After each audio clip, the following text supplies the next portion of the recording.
谢谢，谢谢。 Please tell me you speak English. I'm Detective Carter. Do you speak any English? Do you understand the words that are coming out of my mouth?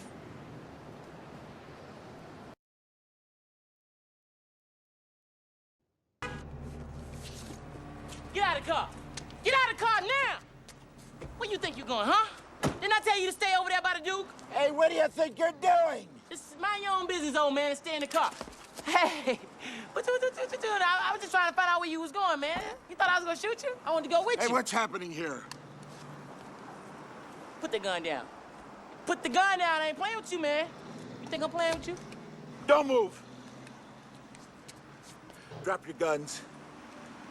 Hey, man. Look, FBI. I'm policeman. I'm just showing him how to take a gun from a suspect. Bismillahirrahmanirrahim. Assalamu alaikum and welcome to my channel. If Jackie Chan can speak English, so can you. अगर जैकी stand Chinese हो के English बोल सकता है तो आप क्यों नहीं बोल सकते? आप भी इंग्लिश ज़रूर बोल सकते हैं। अगर आप मेरे चैनल के रेगुलर व्यूअर हैं, मेरे चैनल की सारी वीडियोस अगर आप देखते हैं तो आप भी इंग्लिश बोल भी सकते हैं, सुन भी सकते हैं, समझ भी सकते हैं और लिख भी सकते हैं, क्योंकि इंग्लिश इज़ ईजी। चलिए देखते हैं कि जो आज का हमारा लेसन है वो किससे रिलेटेड है। आइल्स, मेरा जो इससे पिछला वीडियो था आइल्स के बारे में, ये बेसिकली उसी का पार्ट 2 है। तो मैं पहले हम लोग एक रिव्यू कर लेते हैं कि जो हमारी पिछली वीडियो थी उसमें हमने क्या सीखा था। प्रोनाउंसिएशन ऑफ आइल्स, उसके बाद हमने उसके टाइप्स या मॉड्यूल्स जिसे कहते हैं एकेडमिक और जनरल, ये 2 मॉड्यूल्स हैं आइल्स के, उसके बारे में जाना था। Purpose of general and academic IELTS, general और एकेडमिक आइल्स क्यों किया जाता है, और skills tested in IELTS exam, और आइल्स एग्ज़ाम में इंग्लिश के कौन से स्किल टेस्ट किए जाते हैं, इसके बारे में हमने सीखा था। आगे अब हम अपनी वीडियो की तरफ चलते हैं। इस वीडियो में हम लोग सीखेंगे time period of general academic IELTS. Information basically ये जो मेरी वीडियो है ये इंफॉर्मेशनल है, इसमें आपको मालूमात मैं दूंगी टाइम फ्रेम के बारे में कि जनरल और एकेडमिक आइल्स में कितने सवालात और कितना उनका टाइम होता है आपके लिए। सबसे पहले हम लोग देखते हैं लिसनिंग। इसी सीक्वेंस में आपको एग्जाम भी आता है, पहले लिसनिंग, फिर रीडिंग, फिर राइटिंग और फिर स्पीकिंग। एकेडमिक आइल्स में बेसिकली हमारे पास 4 सेक्शंस होते हैं। 4 सेक्शंस मीन्स 4 पार्ट्स होते हैं और उसमें 40 क्वेश्चंस होते हैं, 40 क्वेश्चंस, 30 मिनट्स, और आपके पास 30 मिनट्स होते हैं। उसी तरह जनरल आइल्स में भी आपके पास सेम ही होता है। उसके बाद रीडिंग में 3 सेक्शंस होते हैं, 3 पार्ट्स, 40 क्वेश्चंस, 60 मिनट्स, 40 सवाल, लेकिन इसके लिए आपके पास 1 घंटा होगा रीडिंग के लिए। उसी तरह जनरल भी एग्जैक्टली सेम है, 3 सेक्शंस, 40 क्वेश्चंस एंड 60 मिनट्स।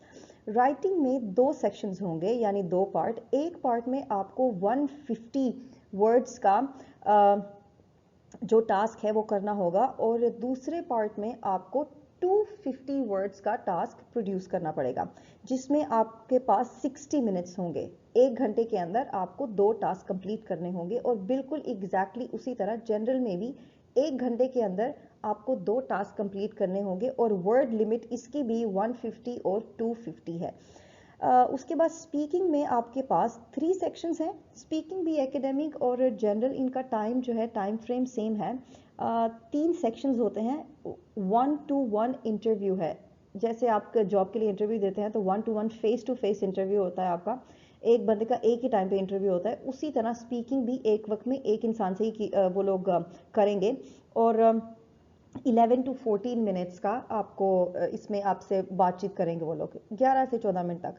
और टोटल इसका जो टाइम स्पैन है वो बेसिकली आपके पास 2 hours 45 minutes, 2 घंटे 45 मिनट का जो ये है एकेडमिक और जनरल आइल्स होता है। एकेडमिक भी 2 घंटे 45 मिनट का और जनरल भी 2 घंटे 45 मिनट का।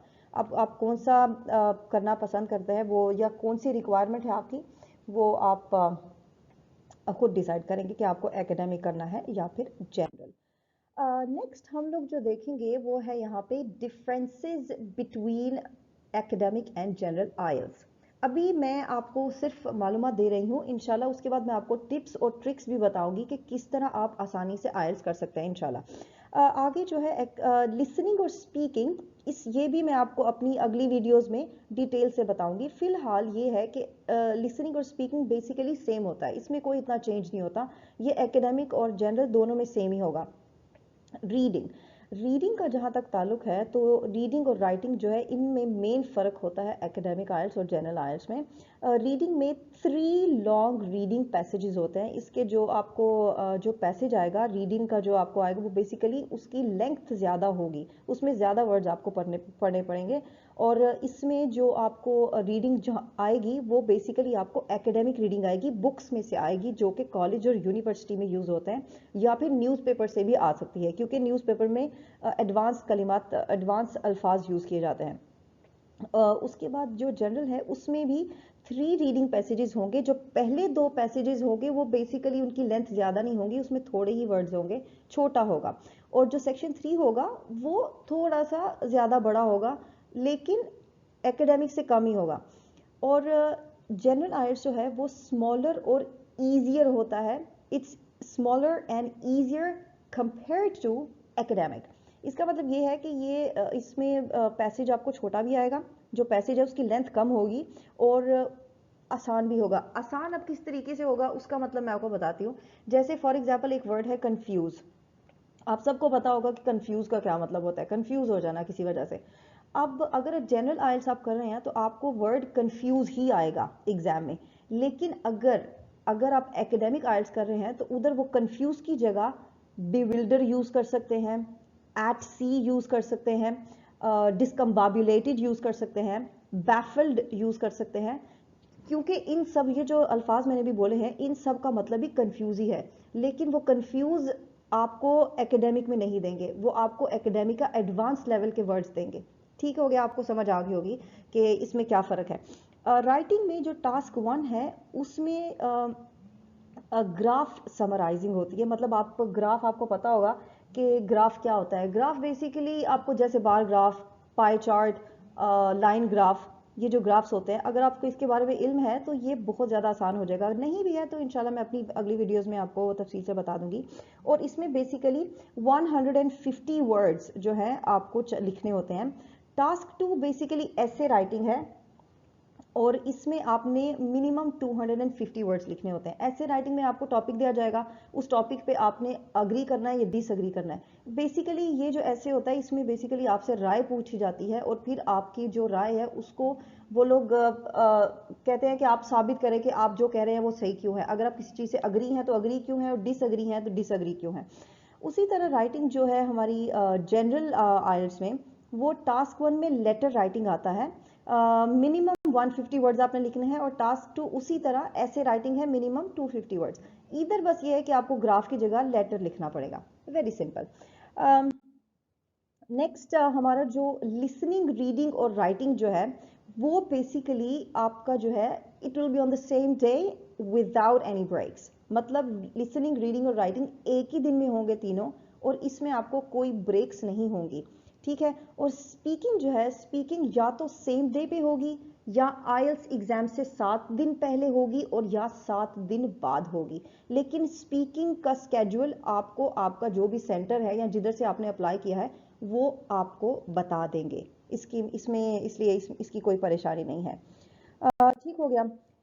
Thank you very much for watching my video. उम्मीद है आपको अच्छे से समझ आ गई होगी। इंशाल्लाह मेरी नेक्स्ट वीडियोस में, मजीद आने वाले वीडियोस में मैं आपको स्पीकिंग, लिसनिंग के बारे में भी बताऊंगी और टिप्स और ट्रिक्स भी आपको दूंगी कि कैसे आप आसानी से आयल्स कर सकते हैं। मेरे चैनल को लाइक, शेयर और सब्सक्राइब ज़रूर करिए और मेरे बाकी के वीडियोज़ भी देखें। इंशाल्लाह नेक्स्ट वीडियो में आपसे मुलाकात होगी, तब तक के लिए अल्लाह हाफिज़।